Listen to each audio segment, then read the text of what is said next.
حضرت ابو ہریرہ رضی اللہ تعالیٰ عنہ سے روایت ہے کہ رسول اللہ صلی اللہ علیہ وسلم نے غیر تقسیم شدہ چیز یعنی زمین یا مکان میں شفع کا فیصلہ فرمایا.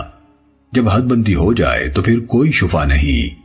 امام ابن ماجہ رحمہ اللہ نے اپنے دوسرے استاذ محمد بن حماد طہرانی کے واسطے سے بھی یہ روایت نبی صلی اللہ علیہ وسلم سے اسی طرح بیان کی ہے.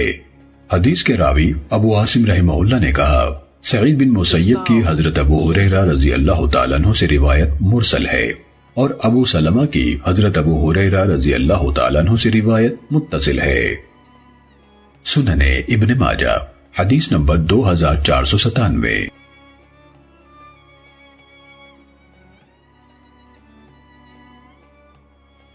حضرت ابو رافع رضی اللہ تعالیٰ عنہ سے روایت ہے رسول اللہ صلی اللہ علیہ وسلم نے فرمایا شریک اپنے قریب کی مشترک جگہ کا زیادہ حقدار ہے جو کچھ بھی ہو.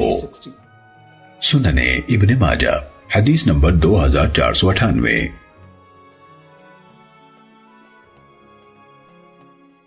حضرت جابر بن عبداللہ رضی اللہ تعالیٰ عنہ سے روایت ہے انہوں نے فرمایا رسول اللہ صلی اللہ علیہ وسلم نے ہر اس چیز میں شفع مقرر کیا ہے جو تقسیم نہ کی گئی ہو. جب حد بندی ہو جائے اور راستے الگ الگ ہو جائیں تو پھر کوئی شفع نہیں. سنن ابن ماجہ حدیث نمبر 2499.